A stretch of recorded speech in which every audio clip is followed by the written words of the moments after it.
हम सब जो ये 52 से जो निर्वाचन शुरू हुआ, उसके पूर्व स्वतंत्र भारत में 1951 में भारत निर्वाचन आयोग का गठन हुआ, नियमावली बनी कि लोकसभा से लेकर ग्राम सभा तक, मतलब पंचायत तक कैसे चुनाव संपन्न होंगे, लोग अपने मताधिकार का प्रयोग निर्भीक और निष्पक्ष होकर करेंगे। और ये पूरा कवायद की जिम्मेवारी भारतीय निर्वाचन आयोग को दी गई। यह तय किया गया कि भारत का निर्वाचन आयोग निष्पक्ष होकर सभी को समान अवसर प्रदान करते हुए निर्वाचन को संपन्न करवाएगा और जो भी मतादेश होगा या जनादेश होगा उसके अनुसार सरकार की गठन होगा। इसी परंपरा का निर्वहन करते हुए 2019 में विधानसभा का भी चुनाव हुआ। जनादेश और जनाशीर्वाद हमारे नेता, राज्य के प्रगतिशील मुख्यमंत्री श्री हेमंत सोरेन जी को भी मिला। सरकार का भी गठन हुआ और सरकार गठन के बाद जब राज्य निर्माण और विकास की बात आई तो वैश्विक महामारी ने उस पर एक ग्रहण लगाया। उस ग्रहण को हम लोगों ने बहुत शिद्दत के साथ, लोगों के सहयोग के साथ उसको भी उत्तीर्ण किया और उसके पश्चात जीवन बचाने के पश्चात जो आजीविका को भी बचाने का काम किया और पुनः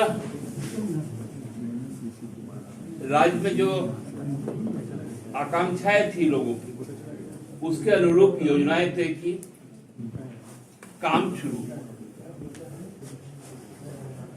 सरकार पिछले 2 वर्षों में 2 बार लोगों के साथ सीधा संवाद के साथ जुड़ी,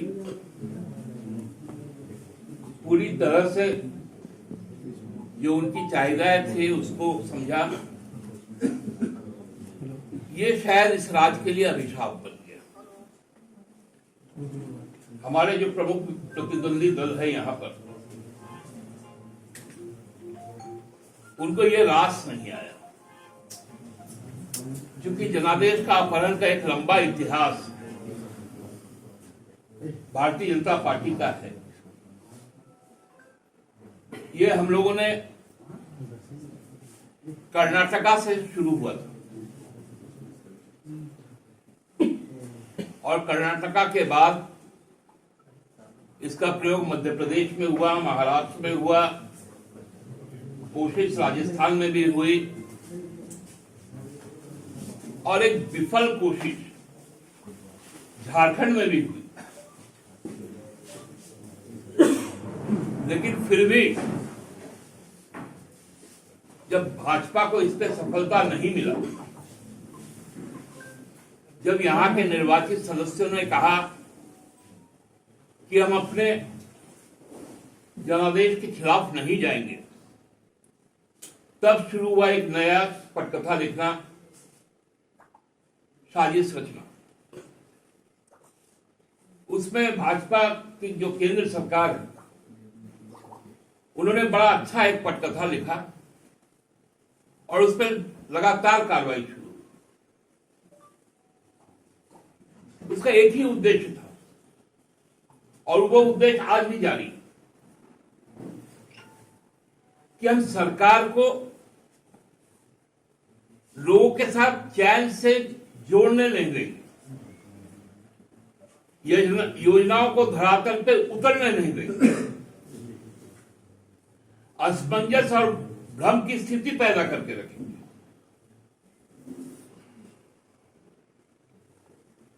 इतना ज्यादा भ्रम होगा कि लोग हतोत्साहित होंगे, लेकिन उनका यह मंसूबा भी पूरा नहीं होगा। गवर्नेंस को ट्रबलेंस में डालने के लिए हर प्रकार की चेष्टा हो रही है, लेकिन सरकार आज भी सचिवालय में वहां बैठकर जरूरी जो सरकारी काम है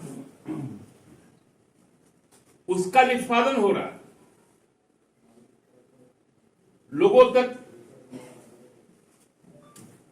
जो हमारे कई 19 फ्लैगशिप जो हमारे स्कीम्स है, प्रोग्राम्स है, वो कैसे पहुंचे,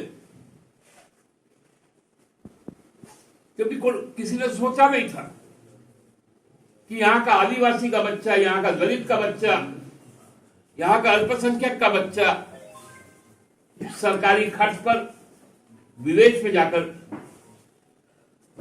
शिक्षा ग्रहण करेगा, उच्च शिक्षा ग्रहण करेगा।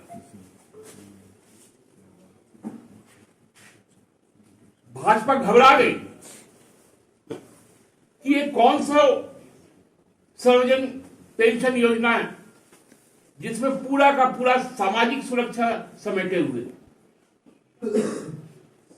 महिला सशक्तिकरण, छात्रों के लिए व्यवस्थाएं, मामला लंबी।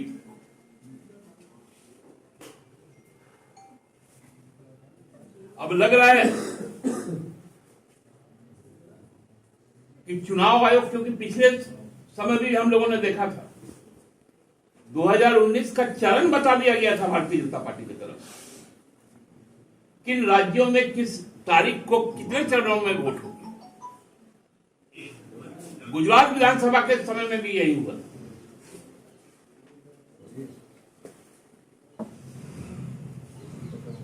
अब तो चुनाव आयोग को भाजपा के सांसद ही निर्देशित कर रहे हैं, जबकि उनको पूरा किस्सा ही नहीं मालूम जिस महाराष्ट्र को लेकर उन्होंने बात की।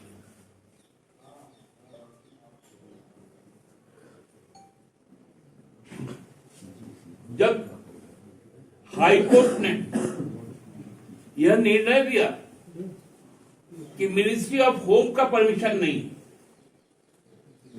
मिनिस्ट्री ऑफ होम किसके पास है? भाजपा के पास, क्योंकि वो जानती थी कि पुणे जिले में यदि उपनिर्वाचन हुआ तो वो पूरी तरह से हारेंगे, चुनाव रोक दिया। जबकि 151 क्लॉज उसका ए सेक्शन कहता है कि 1 साल से ज्यादा का यदि टेन्योर बचा है वो 1 दिन भी हो सकता है, तो वो पार्लियामेंट्री या वो असेंबली कंस्टिट्यूएंसी अनरिप्रेजेंटेड नहीं हो सकती। उसका प्रेजेंटेशन ऑफ वॉइस होना चाहिए हाउस में। हाँ, यदि 1 साल से कम है तो यह बाध्यकारी नहीं। और सुप्रीम कोर्ट ने अपने ऑब्जर्वेशन में भी कहा कि डेमोक्रेसी को चलाने के लिए हाउस का सांस लेना बहुत जरूरी है।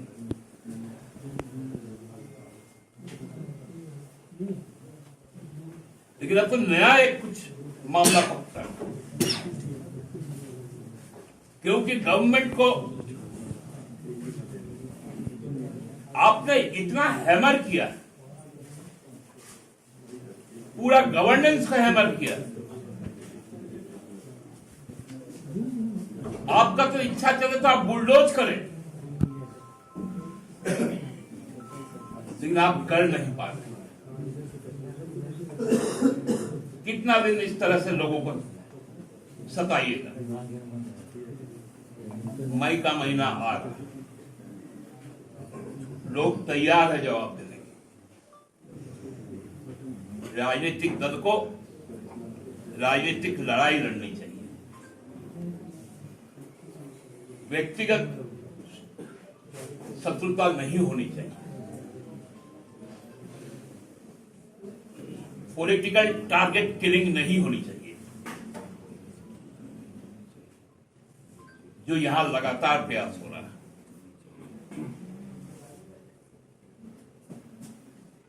रोज एक न एक नया शिगुफा यहां छोड़ा जा रहा है, खासकर भाजपा के द्वारा,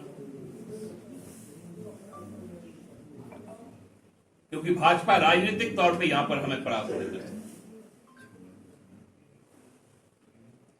वो संभव ही नहीं, क्योंकि उनका पोल खुल चुका, उनका ढोल भी फट चुका है। इसलिए ये तमाम चीजें घटित हो रही हैं,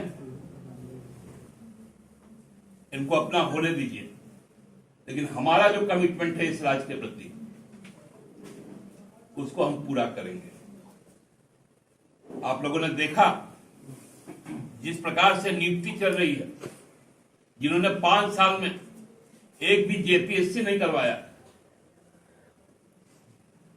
हम लोग 3 साल में 2 जेपीएससी करवाएंगे।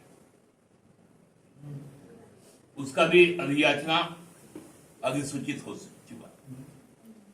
यहां के लोगों को रोजगार मिले, सरकारी नौकरी मिले, ये चिंता हमारे लिए है। उनकी चिंता ये है